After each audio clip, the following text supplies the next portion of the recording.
화장실 배수관이 막혔는데 누구 짓이야? 정비반까지 부른 거 모르냐?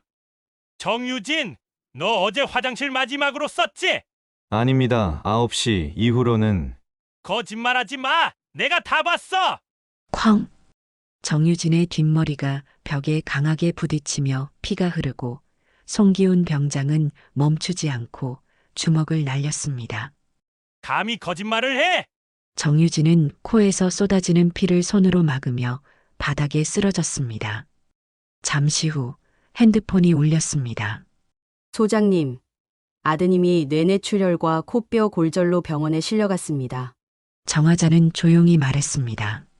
지금 당장 헬기 한 대 띄워주십시오. 계급장을 벗고 조용한 삶을 살아가던 그녀에게 한 통의 전화가 모든 것을 무너뜨렸습니다. 구독과 좋아요 눌러주시면 그날 밤 아들에게 일어난 그 충격적인 진실이 밝혀집니다.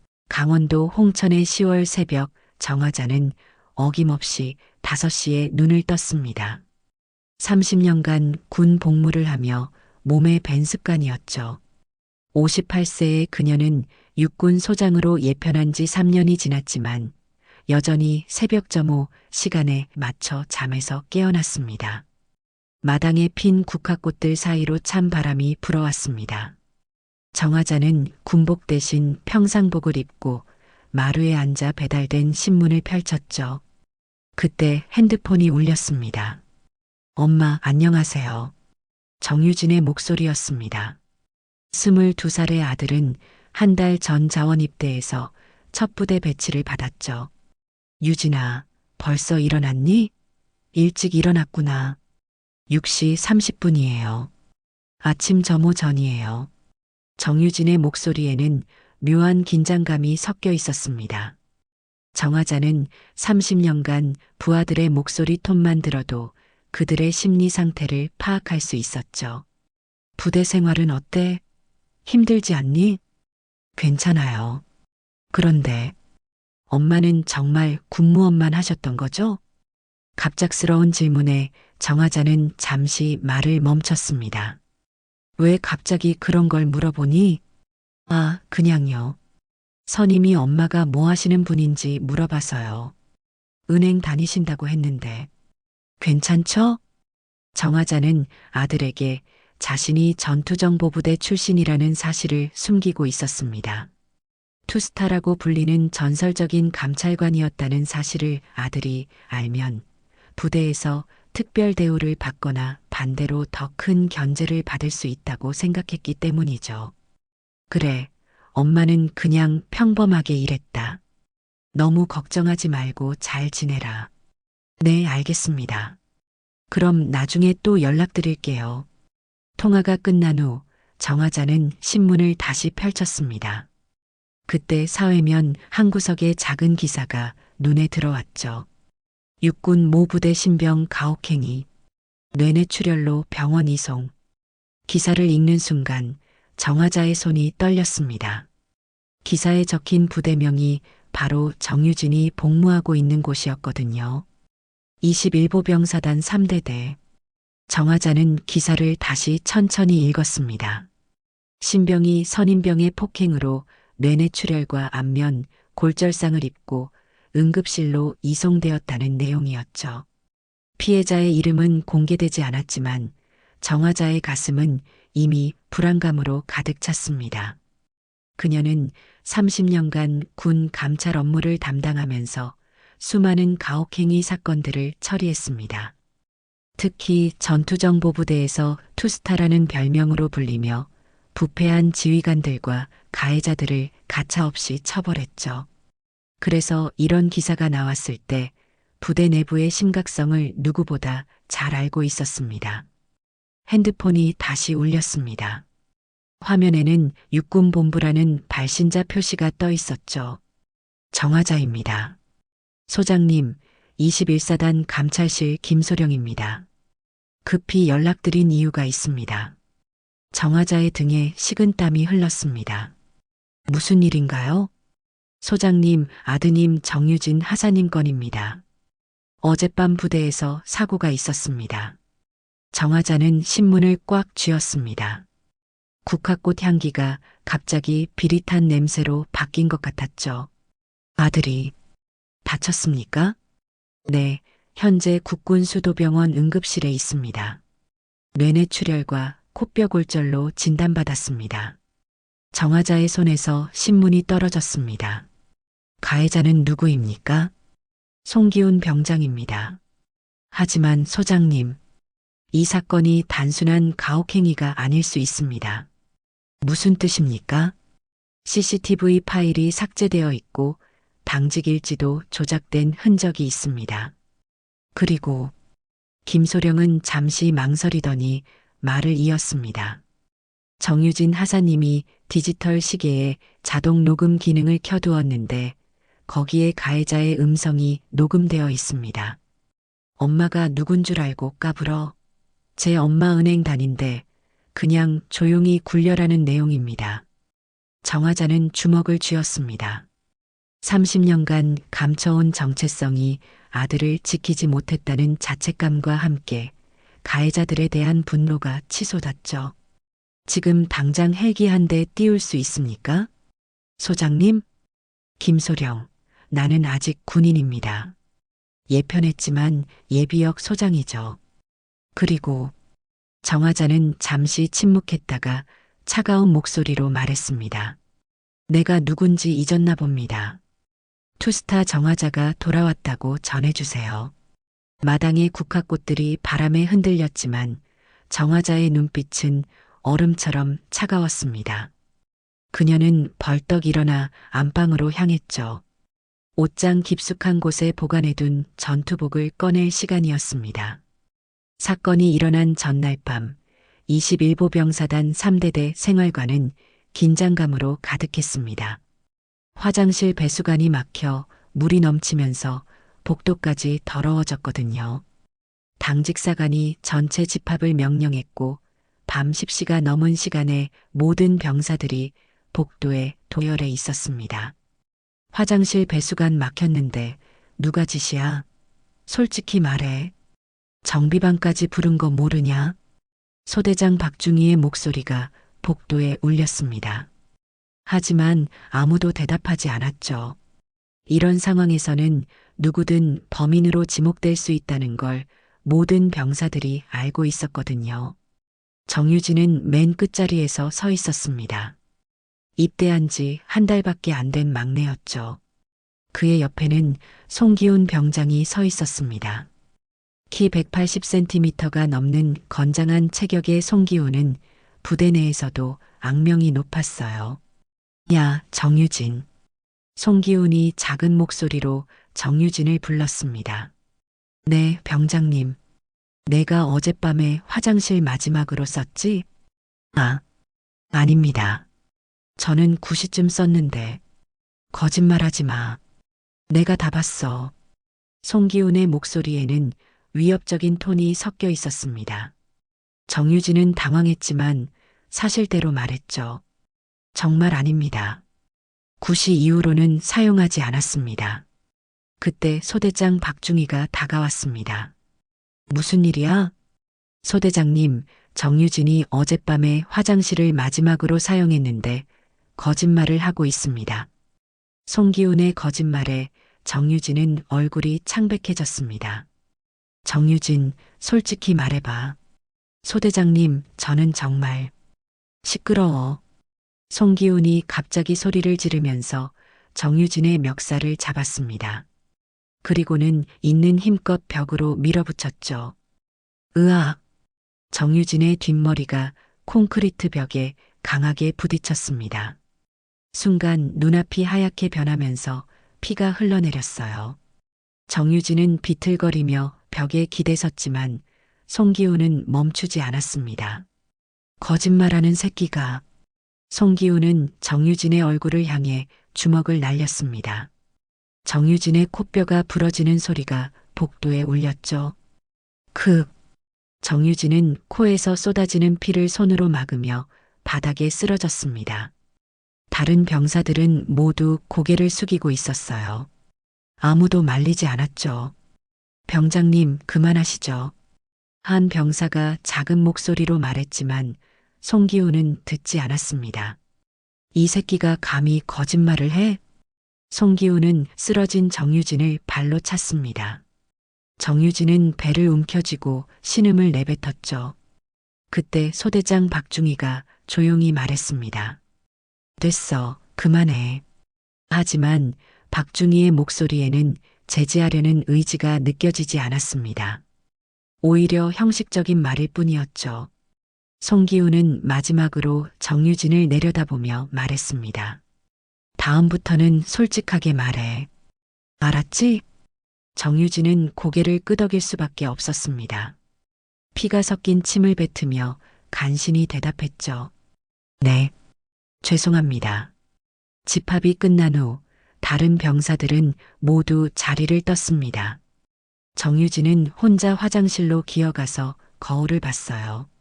얼굴은 피범벅이 되어 있었고 코는 완전히 망가져 있었습니다. 어떻게 이런 일이? 정유진은 찬물로 얼굴을 씻으려 했지만 손이 너무 떨렸습니다. 머리는 계속 어지러웠고 속에서는 메스꺼움이 올라왔죠. 그때 화장실 문이 열렸습니다. 송기훈이 들어왔어요. 야, 정유진. 네, 병장님. 정유진은 겁에 질린 목소리로 대답했습니다.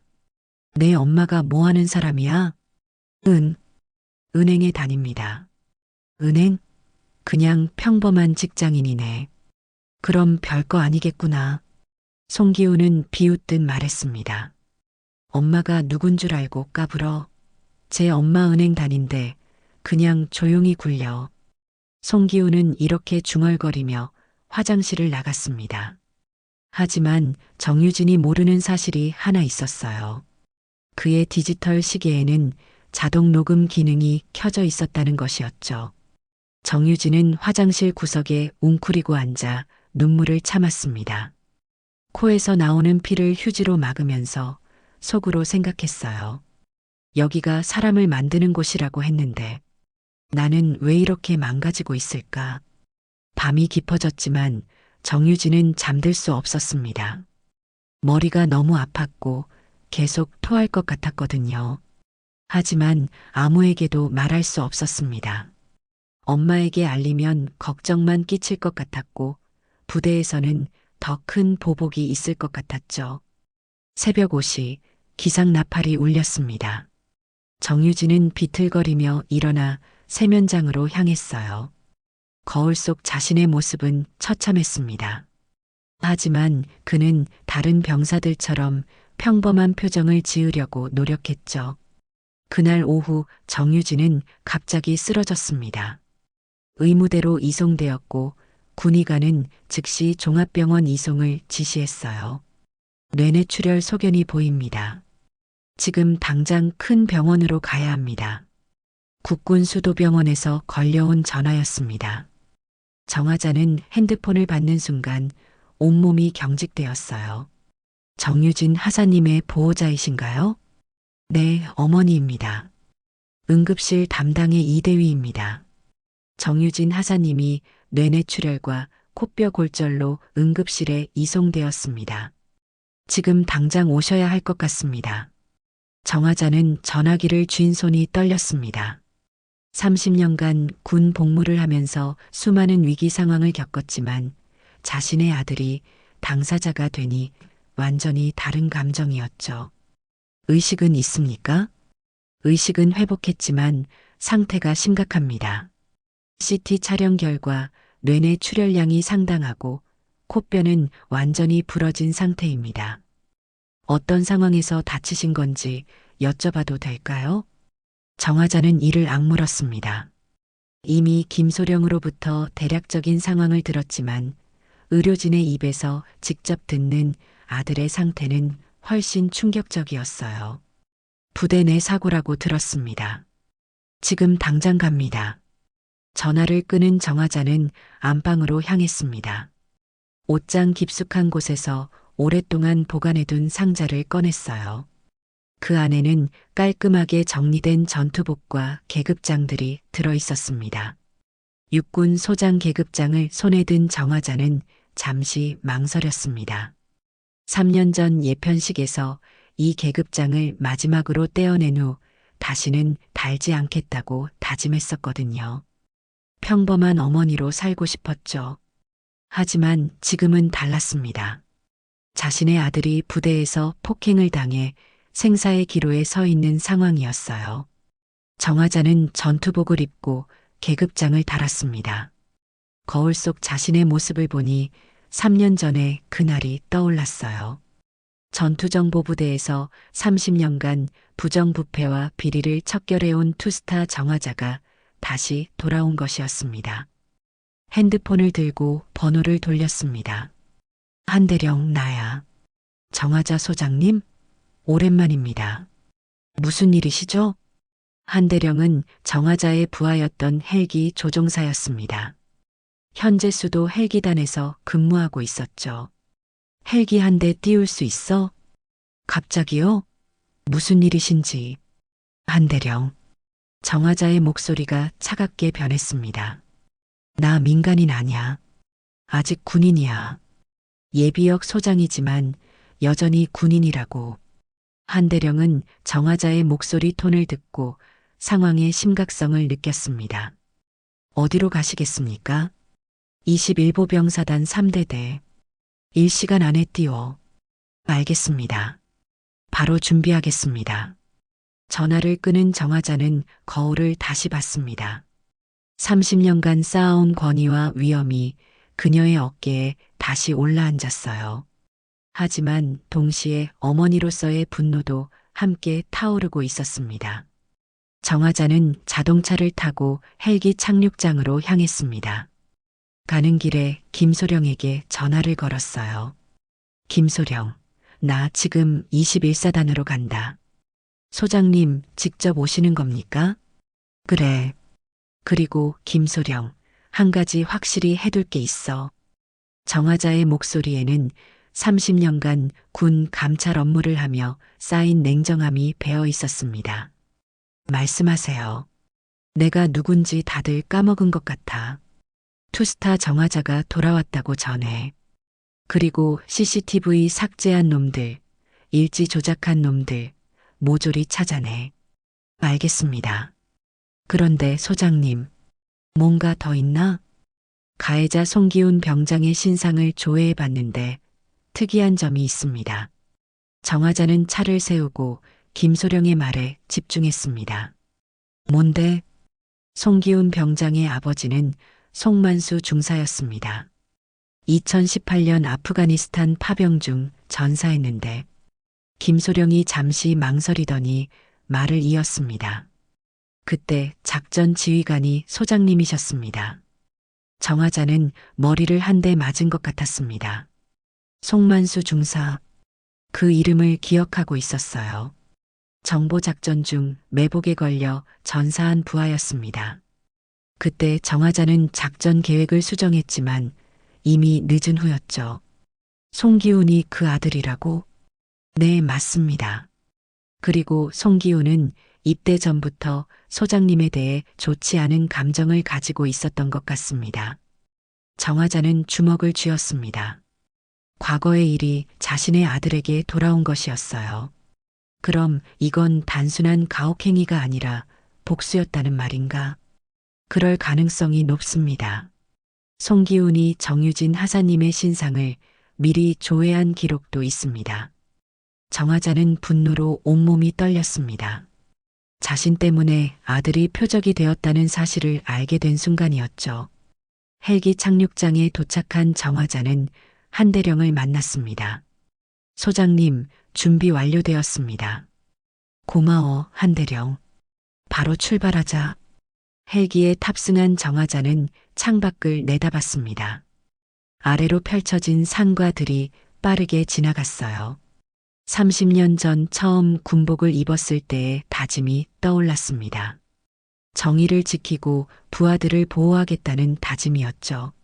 하지만 지금은 부하가 아닌 자신의 아들을 지켜야 했습니다. 그리고 과거의 일로 인해 아들이 피해를 당했다는 죄책감도 감당해야 했어요. 21사단까지 얼마나 걸려? 30분 정도입니다. 정화자는 눈을 감고 마음을 다잡았습니다. 이제 투스타 정화자가 아닌 어머니 정화자도 예비역 소장도 아닌 정의를 실현하는 군인 정화자로 돌아가야 했습니다. 헬기가 구름 사이로 날아가면서 정화자의 결심도 더욱 단단해졌습니다. 21보병사단 3대대 상공에 군용 헬기의 소음이 울려 퍼졌습니다. 오후 2시, 평상시라면 조용했을 부대가 갑작스러운 헬기 소음으로 술렁이기 시작했어요. 헬기가 왜 여기로 와? 혹시 훈련인가? 병사들이 생활관 창문으로 고개를 내밀어 하늘을 올려다봤습니다. 하지만 이상했어요. 예정된 훈련 계획에는 없었거든요. 송기훈 병장도 창밖을 내다봤습니다. 헬기가 점점 낮게 내려오더니 부대 중앙 훈련장에 착륙하려는 것 같았어요. 뭐지? 갑자기 무슨 일이야? 송기훈은 어젯밤 정유진을 폭행한 일로 조금 불안해하고 있었습니다. 하지만 CCTV도 삭제했고 당직 일지도 조작했으니 별 문제 없을 거라고 생각했죠. 헬기가 훈련장에 착륙했습니다. 프로펠러가 돌면서 일으키는 바람에 모래와 먼지가 사방으로 날렸어요. 병사들은 모두 멀찍이 떨어져서 지켜봤습니다. 헬기 문이 열렸습니다. 그 순간 나온 사람을 본 병사들은 모두 얼어붙었어요. 전투복을 입은 여성이 헬기에서 내렸습니다. 가슴에 달린 계급장을 본 순간 주변에 있던 모든 병사들이 차렷 자세를 취했죠. 육군 소장 계급장이었습니다. 저분이 누구야? 소장님이 왜 여기에? 병사들은 서로 속삭였지만 누구도 감히 큰 소리로 말하지 못했습니다. 소장급 장성이 갑자기 부대에 나타난다는 것은 보통 일이 아니었거든요. 정화자는 헬기에서 내려 주변을 둘러봤습니다. 30년간 군 복무를 하면서 수없이 방문했던 부대들과 비슷한 모습이었어요. 하지만 지금은 자신의 아들이 피를 흘리며 쓰러진 곳이라는 생각에 가슴이 아팠습니다. 소장님, 김소령이 달려와 경례를 붙였습니다. 김소령, 상황 보고해. 네, 소장님. 현재 가해자 송기훈 병장은 생활관에 있고 소대장 박중희는 중대본부에서 대기 중입니다. 정화자는 고개를 끄덕였습니다. 그때 멀리서 대대장이 급하게 뛰어오는 것이 보였어요. 소장님, 갑작스럽게 방문해 주셔서.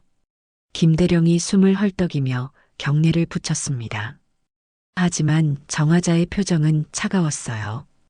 김대령, 부대 관리를 이렇게 하는 거야? 죄송합니다. 하지만 이미 조치를 취하고 있습니다. 조치? 어떤 조치 말인가? 정화자의 목소리에는 30년간 쌓인 권위가 묻어났습니다. 김대령은 당황했죠. 가해자를 격리하고 피해자는 병원으로 이송했습니다. 그게 다야? 정화자는 김대령을 똑바로 쳐다봤습니다. CCTV는 왜 삭제되었고 당직 일지는 왜 조작되었지? 김대령의 얼굴이 창백해졌습니다. 이미 정화자가 모든 상황을 파악하고 있다는 것을 깨달은 순간이었어요. 그것은 김대령. 정화자의 목소리가 더욱 차갑게 변했습니다. 나를 누구라고 생각하는 거야? 30년간 군 감찰 업무를 한 투스타 정화자를 상대로 거짓말을 하려고? 주변에 있던 병사들이 웅성거렸습니다. 투스타라는 말을 들은 순간 모든 것이 달라졌어요. 투스타는 군 내에서 전설적인 감찰관을 뜻하는 별명이었거든요. 투스타라고? 설마 그 유명한 정유진 하사님의 어머니가 투스타였다고? 병사들 사이에서 수군거리는 소리가 들렸습니다. 송기훈 병장도 이 소리를 듣고 있었어요. 갑자기 다리에 힘이 빠졌습니다. 정화자는 김소령에게 말했습니다. 증거자료 모두 가져와. 네, 소장님. 김소령이 서류 뭉치를 가져왔습니다. 그 안에는 정유진의 디지털 시계에서 추출한 음성 파일도 있었어요. 정화자는 음성 파일을 재생했습니다. 송기훈의 목소리가 선명하게 들렸죠. 엄마가 누군 줄 알고 까불어. 제 엄마 은행 다닌데 그냥 조용히 굴려. 음성이 재생되자 주변이 조용해졌습니다. 모든 병사들이 충격을 받았어요. 계획적인 가혹행위였다는 것이 명확해진 순간이었습니다. 김대령, 이게 단순한 사고라고 생각해? 김대령은 아무 말도 할 수 없었습니다. 정화자는 생활관으로 향했습니다. 병사들은 모두 길을 비켜줬어요. 30년간 쌓아온 위험이 그녀의 발걸음에 묻어났습니다. 생활관 문을 열고 들어간 정화자는 송기훈을 찾았습니다. 송기훈은 침대에 앉아 있었는데 정화자를 보자 얼굴이 하얗게 질렸어요. 송기훈 병장. 네.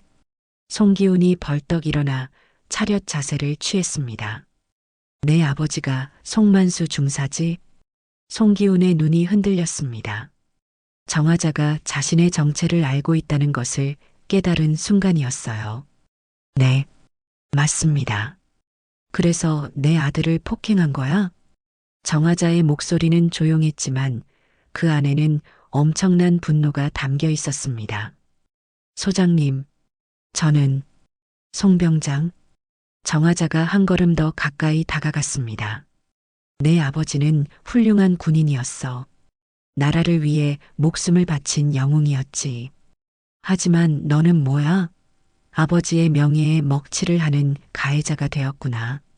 송기훈은 고개를 숙였습니다. 눈에서 눈물이 떨어졌어요. 내 아버지가 이 모습을 보면 뭐라고 하겠어? 정화자의 말에 송기훈은 더 이상 견딜 수 없었습니다. 무릎을 꿇고 바닥에 엎드렸어요. 죄송합니다. 정말 죄송합니다. 정화자는 송기훈을 내려다봤습니다. 분노와 동시에 안타까움도 느꼈어요. 과거의 일이 이렇게 돌고 돌아 두 가족 모두에게 상처를 준 것이었습니다. 송병장, 이제 너는 군인이 아니야. 가해자일 뿐이지. 주변에 모인 병사들은 모두 숨을 죽이고 지켜봤습니다. 투스타 정화자의 위험을 직접 목격하는 순간이었어요. 정화자가 송기훈을 조사하고 있을 때 중대본부에서는 긴급회의가 열리고 있었습니다. 김대령과 박중대장 그리고 몇몇 간부들이 모여 대책을 논의하고 있었어요. 이 일이 공론화되면 우리 부대 전체가 난리가 날 거야. 박중대장이 불안한 목소리로 말했습니다. 그냥 조용히 덮고 넘어갈 수는 없을까요? 한 소대장이 조심스럽게 제안했지만 김대령은 고개를 저었습니다. 상대가 투스타 정화자야. 군내에서 부정부패 척결로 유명한 사람이지. 쉽게 넘어갈 뿐이 아니야. 그때 정화자가 중대본부로 들어왔습니다. 모든 간부들이 일어나 경례를 붙였죠. 소장님 들어오시죠. 김대령이 의자를 권했지만 정화자는 서 있었습니다. 김대령, 사건 처리 어떻게 할 생각이야? 그게, 소장님, 이 일이 너무 크게 번지면 피해자인 정유진 하사님한테도 좋지 않을 것 같습니다. 김대령의 말에 정화자는 미간을 찌푸렸습니다. 무슨 뜻인가? 공론화되면 정유진 하사님의 군 생활이 어려워질 수 있습니다. 다른 부대로 전속되더라도 소문이 따라다닐 테니까요. 박중대장이 거들었습니다. 맞습니다. 조용히 처리하는 게 모두에게 좋을 것 같습니다. 가해자는 적당히 처벌하고 피해자는 다른 부대로 전속시키면 조용히 덮으시죠? 정화자의 목소리가 차갑게 울렸습니다. 간부들은 모두 긴장했어요. 아닙니다. 그런 뜻이 아니라. 김대령, 정화자가 한 걸음 앞으로 나섰습니다. 30년간 이런 말을 얼마나 많이 들었는지 알아? 조용히 덮어달라. 큰일 만들지 말자. 서로 상처만 커진다. 이런 말들 말이야.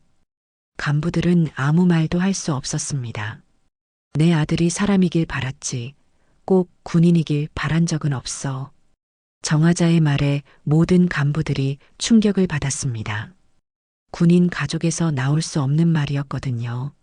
소장님, 내 아들이 여기서 계속 복무하든 전역하든 상관없어. 하지만 가해자들이 제대로 처벌받지 않으면 또 다른 피해자가 생길 거야. 그때 김소령이 급히 들어왔습니다. 소장님, 긴급 상황입니다. 무슨 일인가? 부대 내에서 제보가 쏟아지고 있습니다. 송기훈 병장의 가혹행위가 정유진 하사님만이 아니었다는 증언들이 나오고 있어요. 정하자는 김소령을 따라 밖으로 나갔습니다. 부대 곳곳에서 병사들이 모여서 이야기하고 있었어요. 진짜 투스타래? 정유진이 투스타 아들이었다고? 그럼 송기훈은 이제 끝난 거 아냐? 병사들 사이에서 정하자의 정체가 알려지면서 분위기가 완전히 바뀌었습니다. 그동안 숨겨져 있던 이야기들이 터져나오기 시작했어요. 한 병사가 김소령에게 다가왔습니다. 소령님, 저도 송기훈 병장한테 맞은 적 있습니다. 언제? 지난달에 내무반 청소 때문에 뺨을 맞았어요. 하지만 신고하면 더 맞을까봐 참았습니다. 다른 병사도 나섰습니다. 저는 돈을 빼앗겼습니다. 부모님이 보내주신 용돈을 억지로 빌려달라고 해서 저는 밤에 얼차려를 받았어요. 이유도 없이 제보가 줄을 이었습니다. 송기훈의 가혹행위는 정유진만이 아니라 여러 후임병들에게 지속적으로 이뤄지고 있었던 것이었어요. 정하자는 이 모든 상황을 지켜봤습니다. 30년간 군 감찰 업무를 하면서 이런 패턴을 수없이 봤었죠. 한 명의 가해자가 드러나면 여러 피해자들이 용기를 내서 나오는 것이었습니다. 김소령, 모든 제보를 정리해. 네, 소장님. 그리고 지휘부의 책임도 조사해. 이런 일이 계속되었는데 왜 막지 못했는지 말이야. 그때 멀리서 박중희가 다가왔습니다.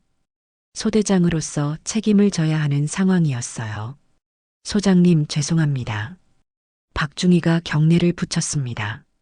박중희, 어젯밤에 왜 말리지 않았어?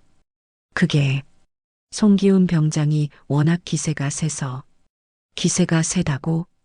정하자의 목소리가 높아졌습니다. 중위 계급장이 무겁지 않나? 부하가 후임을 폭행하는데 기세가 세서 못 말렸다고? 박중희는 고개를 숙였습니다. 변명의 여지가 없습니다. 변명이 문제가 아니야. 내가 그 자리에서 제대로 제지했다면 내 아들이 뇌내출혈까지 당하지 않았을 거야. 주변에 모인 병사들이 모두 숨을 죽이고 지켜봤습니다. 투스타 정하자의 진짜 모습을 보는 순간이었어요. 지휘관이라는 건 계급장을 달고 있는 게 아니야. 부하들을 보호하는 거야. 내가 어젯밤에 한 건 지휘가 아니라 방관이었어. 박중희는 더 이상 할 말이 없었습니다. 그때 김대령이 다시 나타났습니다. 소장님, 사단에서 연락이 왔습니다. 이 사건에 대해 공식 조사를 시작한다고 합니다. 정하자는 고개를 끄덕였습니다. 당연하지. 그리고 김대령. 네, 소장님. 부대 내 균열이 시작된 거야. 이제 진실이 모두 드러날 거야. 숨기려고 하지 말고 솔직하게 협조해. 김대령은 당황했습니다. 정하자의 말은 이미 모든 것이 끝났다는 의미였거든요. 병사들 사이에서 웅성거리는 소리가 더 커졌습니다. 이제 송기훈은 정말 끝났다. 투스타가 직접 나섰으니까 우리 부대도 큰일 날 것 같아. 정하자는 주변을 둘러봤습니다. 30년간 지켜온 군의 기강과 질서가 이 부대에서는 완전히 무너져 있었어요. 하지만 이제 다시 바로 세울 시간이었습니다.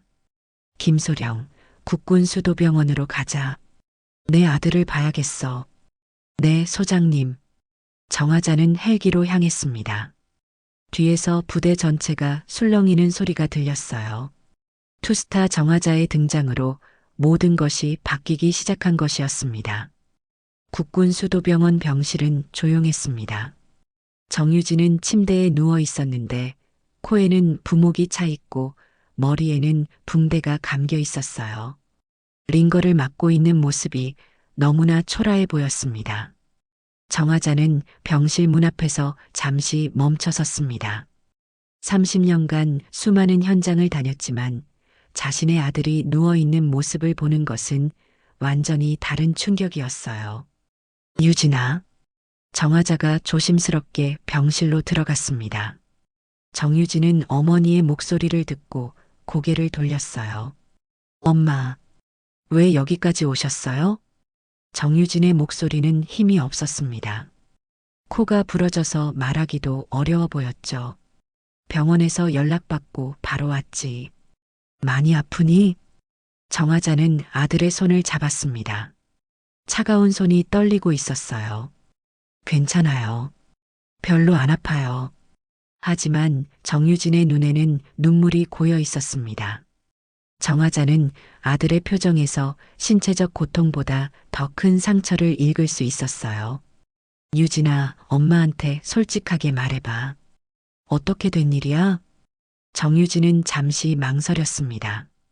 그리고는 눈물을 참으며 말하기 시작했어요. 엄마, 저 군대에서 버틸 수 없을 것 같아요. 왜? 무슨 일이 있었니? 송기훈 병장이 매일 저를 괴롭혔어요. 처음에는 사소한 일로 화를 내시더니 나중에는 이유 없이 때리고. 정유진의 목소리가 떨렸습니다. 그런데 어젯밤에는 벽에 머리를 박으면서 엄마가 누군 줄 알고 까불어 라고 하더라고요. 정화자의 가슴이 찢어지는 것 같았습니다. 그럼 처음부터 계획적이었다는 말이니? 그런 것 같아요. 제가 뭘 잘못했는지도 모르겠어요. 그냥 존재 자체가 싫다는 식이었어요. 정유진은 눈물을 닦으며 계속 말했습니다. 엄마한테 말하면 군대도 못 버틴다고 생각할까봐 참았어요. 다른 사람들은 다 잘 버티는데 저만 못 버티는 것 같아서. 정화자는 아들의 손을 더 꽉 잡았습니다. 30년간 남을 감찰하며 살면서 정작 자신의 아들이 고통받고 있는 줄은 몰랐다는 자책감이 밀려왔어요. 유진아, 미안하다. 엄마가 왜 미안해요? 난 평생 남을 감찰하며 살았지. 내 아들은 못 봤구나. 정화자의 눈에서도 눈물이 떨어졌습니다. 아들을 보호하려고 자신의 정체를 숨겼지만 오히려 그것 때문에 아들이 더 큰 고통을 받았다는 사실이 가슴을 찔렀어요. 엄마가 뭘 하시는 분인지 정확히 모르지만 송기훈 병장이 엄마를 많이 무서워하더라고요. 정유진이 궁금해하는 눈빛으로 어머니를 봤습니다. 유진아, 엄마는. 정화자는 잠시 망설였습니다. 이제 진실을 말해야 할 때였어요. 엄마는 은행 직원이 아니야. 30년간 군 감찰 업무를 했어. 투스타라고 불리는 전투정보부대 출신이야.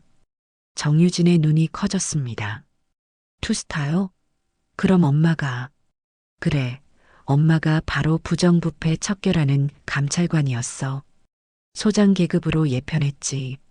정유진은 충격을 받았습니다. 어머니가 그렇게 대단한 분이었다는 사실을 처음 알았거든요. 그럼 왜 숨기셨어요? 너를 보호하려고 했어. 군대에서 특별 대우받거나 견제받을까봐. 정화자는 아들의 머리를 쓰다듬었습니다. 하지만 오히려 널 더 위험하게 만들었구나. 송기훈이 너를 노린 이유도 복수 때문이었어. 복수요? 송기훈의 아버지가 엄마 부하였는데 작전 중에 전사했어. 그때 작전 지휘관이 엄마였고 정유진은 모든 퍼즐이 맞춰지는 것을 느꼈습니다. 그럼 저는 송기훈 병장한테는 복수의 대상이었던 거네요. 그래. 엄마가 미안해. 내 과거 때문에 내가 고생했어. 정유진은 어머니의 손을 잡았습니다. 엄마, 괜찮아요. 이제 이해했어요. 그때 정유진이 갑자기 진지한 표정을 지었습니다. 엄마, 저 이제 어떻게 해야 해요? 군대 계속 다닐 수 있을까요? 정화자는 아들을 바라봤습니다. 그의 눈에는 두려움과 동시에 의지도 보였어요. 유진아, 너는 어떻게 하고 싶어? 저는 군대를 끝까지 마치고 싶어요. 하지만 이런 일이 또 생기면 걱정하지 마. 이제 엄마가 아니라 군인이 응징할 거야. 정화자는 계급장을 조염했습니다. 이제 어머니의 감정이 아닌 군인의 정의로 이 사건을 처리할 것이었어요. 송기훈은 어떻게 될까요? 군법에 따라 처벌받을 거야. 그리고 이 사건을 덮으려 했던 지휘부도 마찬가지고. 정유진은 고개를 끄덕였습니다. 엄마, 저 이제 사람을 지키는 군인이 되고 싶어요. 엄마처럼 정의로운 군인 말이에요. 정화자는 아들의 말에 감동받았습니다. 이런 시련을 겪고도 군인이 되겠다는 의지를 보이는 아들이 자랑스러웠어요. 그래, 유진아. 하지만 그러려면 먼저 몸부터 회복해야지. 네, 엄마. 그런데, 다른 후임병들은 괜찮을까요? 저만 당한 게 아니라던데. 정유진의 걱정에 정화자는 미소를 지었습니다. 자신이 당한 일보다 다른 사람들을 걱정하는 아들의 마음씨가 고마웠어요. 걱정하지 마. 모든 피해자들이 보호받을 거야. 그리고 이런 일이 다시는 생기지 않도록 부대 전체를 바꿀 거야. 정화자는 일어서서 창밖을 봤습니다. 저 멀리 21보 병사단이 있을 방향을 바라보며 결심을 다졌어요. 유진아, 엄마가 30년간 군인으로 살면서 배운 게 있어. 정의는 저절로 이루어지지 않아. 누군가 나서서 지켜야 하는 거야. 네, 엄마. 이제 엄마가 나서겠어. 투스타 정화자로서 마지막 임무를 완수할 거야. 병실에 석양이 비쳤습니다. 정화자와 정유진, 두 사람은 서로를 바라보며 새로운 다짐을 했어요. 한 명은 진정한 군인이 되기 위해, 다른 한 명은 정의를 실현하기 위해서 말이죠. 일주일 후 21보 병사단 3대대 대강당에는 전 장병이 소집되었습니다. 이례적인 전체 집합이었어요. 병사들은 웅성거리며 자리에 앉았지만 모두들 긴장한 표정이었습니다. 오늘 뭔 일이래? 투스타가 다시 온다던데. 송기훈은 어떻게 됐을까? 병사들 사이에서 수군거리는 소리가 들렸습니다. 지난 일주일 동안 부대 전체가 뒤집어진 상황이었거든요. 무대 앞쪽에는 김대령을 비롯한 모든 간부들이 서 있었습니다. 박중희의 얼굴은 창백했어요. 지난 며칠간 감찰 조사를 받으면서 심적 고통이 컸거든요. 송기훈 병장은 영창에 수감된 상태였습니다. 군 검찰에서 정식 기소를 준비하고 있었어요. 오후 2시 대강당 뒤쪽 문이 열렸습니다. 정화자가 들어오는 순간 모든 병사들이 일어나 차렷 자세를 취했어요. 정화자는 단상에 올라섰습니다. 30년간 쌓아온 위엄이 그녀의 어깨에 묻어났어요. 마이크를 잡고 대강당을 둘러봤습니다. 앉아. 간단한 한마디에 300여 명의 병사들이 일제히 앉았습니다. 나는 투스타 정화자다. 정유진 하사의 어머니이기도 하고. 정화자의 목소리가 대강당에 울렸습니다. 오늘 여러분 앞에 선 이유는 간단하다. 이 부대에서 일어난 일들에 대해 분명히 하기 위해서야. 병사들은 모두 숨죽이며 들었습니다. 지난 일주일간 조사 결과 송기훈 병장의 가혹행위는 정유진 하사만이 아니라 12명의 후임병들에게 지속적으로 이뤄졌다는 사실이 확인되었다. 대강당이 조용해졌습니다. 더 심각한 건 이런 일이 벌어지는 동안 지휘부가 방관했다는 점이다. 정화자는 김대령과 박중희를 바라봤습니다. 계급은 명예지, 면제부가 아니다. 피 흘린 병사를 외면한 순간 당신들은 지휘관이 아니다. 간부들은 모두 고개를 숙였습니다. 그때 대강당 뒤쪽에서 한 병사가 일어났습니다. 모든 사람들이 그를 바라봤어요. 소장님, 질문이 있습니다. 말해봐. 송기훈 병장이 소장님을 원망하고 있다는 게 사실입니까? 정화자는 잠시 침묵했습니다. 예상치 못한 질문이었어요. 누구야? 이병 강민호입니다. 송기훈 병장과 같은 내무반이었습니다. 강민호는 떨리는 목소리로 계속 말했습니다.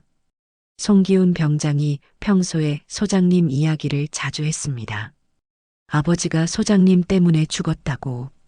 대강당이 술렁였습니다. 병사들은 처음 듣는 이야기였거든요. 정화자는 마이크에서 손을 떼고 잠시 생각했습니다. 그리고는 다시 마이크를 잡았어요. 맞다. 송기훈의 아버지 송만수 중사는 내 부하였다. 2018년 아프가니스탄 파병 중 작전 실행 과정에서 전사했지. 병사들이 웅성거렸습니다. 그날 작전 지휘관은 나였다. 정보가 잘못되어 매복에 걸렸고 송만수 중사가 후배들을 구하다가 전사했어. 정화자의 목소리에 감정이 섞였습니다. 송기훈이 나를 원망하는 건 당연하다. 나도 그 일로 평생 괴로워했으니까. 강민호가 다시 일어났습니다. 그럼 송기훈 병장의 마음을 이해하시는 건가요? 이해한다. 정화자의 대답에 모든 사람들이 놀랐습니다. 하지만 이해하는 것과 용서하는 건 다른 문제야. 정화자는 강민호를 똑바로 봤습니다. 송기훈이 아버지를 잃은 아픔은 충분히 이해해. 하지만 그 아픔을 무고한 후임병들에게 풀어서는 안 되는 거야. 강민호는 고개를 끄덕였습니다. 송기훈의 아버지 송만수 중사는 훌륭한 군인이었어. 동료를 구하기 위해 목숨을 바친 영웅이었지. 하지만 송기훈은 그 반대의 길을 걸었다. 정화자는 잠시 멈췄다가 계속 말했습니다. 내가 그날 작전을 바꿨더라면 송만수 중사가 죽지 않았을 수도 있어. 그리고 송기훈도 이렇게 되지 않았을 거야. 대강당이 조용해졌습니다. 정화자의 고백에 모든 사람들이 충격을 받았어요. 하지만 과거는 바꿀 수 없어. 내가 할 수 있는 건 같은 일이 반복되지 않도록 하는 것뿐이야. 그때 김대령이 앞으로 나왔습니다. 소장님, 죄송합니다. 김대령, 이 모든 일의 책임은 제게 있습니다. 부대 관리를 제대로 하지 못했습니다. 김대령이 허리를 깊게 숙였습니다. 박중희와 다른 간부들도 따라서 고개를 숙였어요. 정화자는 그들을 바라봤습니다. 책임을 지는 것도 중요하지만 더 중요한 건 앞으로 어떻게 할 것인가야. 정화자는 다시 병사들을 향해 말했습니다. 오늘부터 이 부대는 완전히 바뀔 거야. 가혹행위를 저지르는 자는 엄벌에 처하고 이를 방관하는 지휘관도 마찬가지야. 병사들이 박수를 쳤습니다. 그리고 송기훈 병장은 군법에 따라 처벌받을 거야. 영창 3개월과 함께 강등 처분이 내려졌어. 박중희는 소대장에서 해임되고 김대령도 대대장에서 물러나게 돼. 간부들의 얼굴이 어두워졌지만 아무도 이의를 제기하지 않았습니다. 마지막으로 한 가지 더 전하고 싶은 말이 있어. 정화자는 목소리를 높였습니다. 군대는 사람을 만드는 곳이야. 강한 사람이 약한 사람을 보호하는 곳이어야 해. 계급이 높다고 해서 함부로 하는 곳이 아니야. 앞으로 이 부대에서는 정의가 살아 숨쉴 거야. 그리고 송만수 중사 같은 영웅들의 희생이 헛되지 않도록 할 거야. 정화자는 마이크를 내려놓고 단상에서 내려왔습니다. 병사들은 모두 일어나 박수를 쳤어요. 대강당을 나서면서 정화자는 깊은 한숨을 쉬었습니다. 30년간 해온 마지막 임무가 끝나간다는 생각이 들었어요. 한 달 후 강원도 홍천의 정화자 집 마당에는 국화꽃이 만개해 있었습니다. 10월 말의 선선한 바람이 꽃잎들을 살랑거리게 했어요. 그때 멀리서 군용 트럭 소리가 들렸습니다. 정화자는 고개를 들어 대문 쪽을 바라봤어요. 트럭이 멈추더니 한 명의 병사가 내렸습니다. 정유진이었습니다. 엄마. 정유진이 활짝 웃으며 다가왔습니다. 코에 있던 부목도 제거되었고 얼굴의 상처도 완전히 나아 있었어요. 무엇보다 표정이 완전히 달라져 있었습니다. 한 달 전에 겁에 질린 모습은 온데간데 없었죠. 유진아, 휴가 나왔구나? 네, 일주일 휴가 받았어요. 정유진은 어머니 옆에 앉았습니다. 당당하고 자신감 있는 모습이었어요. 부대 생활은 어떠니? 완전히 달라졌어요. 새로 오신 소대장님도 좋으시고 이제 모든 게 달라졌거든요. 정유진의 목소리에는 활력이 넘쳤습니다. 엄마, 저 결정한 게 있어요. 정유진이 진지한 표정을 지으며 말했습니다. 뭔데? 전역하고 나서 사관학교에 지원하려고 해요. 정화자는 깜짝 놀랐습니다. 사관학교라고? 네, 저 이제 사람을 지키는 군인이 되고 싶어요. 엄마처럼 정의로운 군인 말이에요. 정화자는 아들을 바라봤습니다. 그런 큰 시련을 겪고도 군인이 되겠다는 의지를 보이는 모습이 자랑스러웠어요. 힘든 길인데 괜찮겠니? 네, 이번 일을 겪으면서 깨달았어요. 군대가 나쁜 곳이 아니라 나쁜 사람들이 있었던 곳이라는 걸요. 정유진은 국화꽃을 바라보며 계속 말했습니다.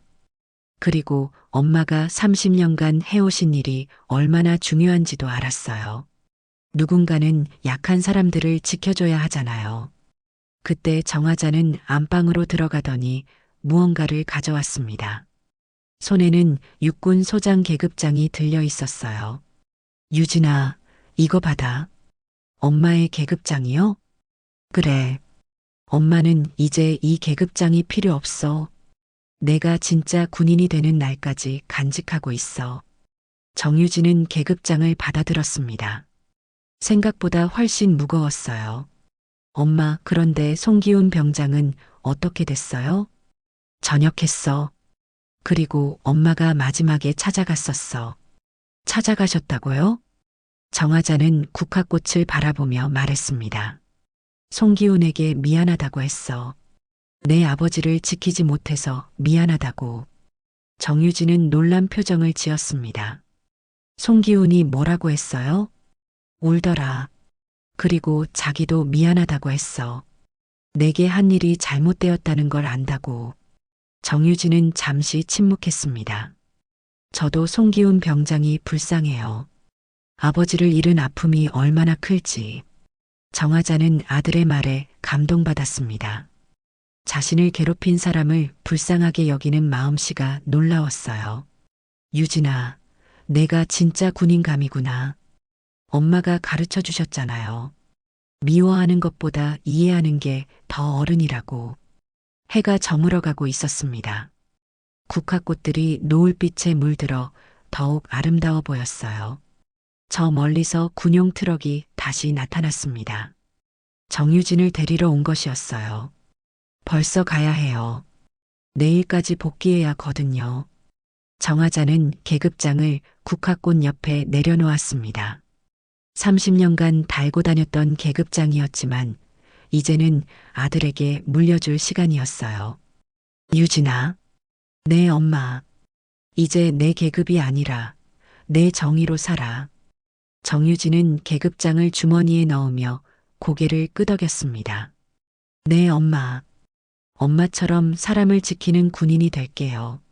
정유진이 트럭에 올라타며 손을 흔들었습니다. 정화자도 손을 흔들며 아들을 배웅했어요. 조심히 가거라, 우리 아들.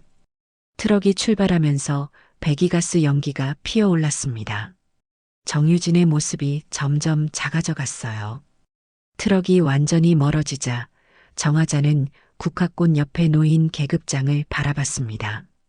30년간의 군인 생활이 이렇게 마무리되었지만 아들을 통해 새로운 희망을 보았어요.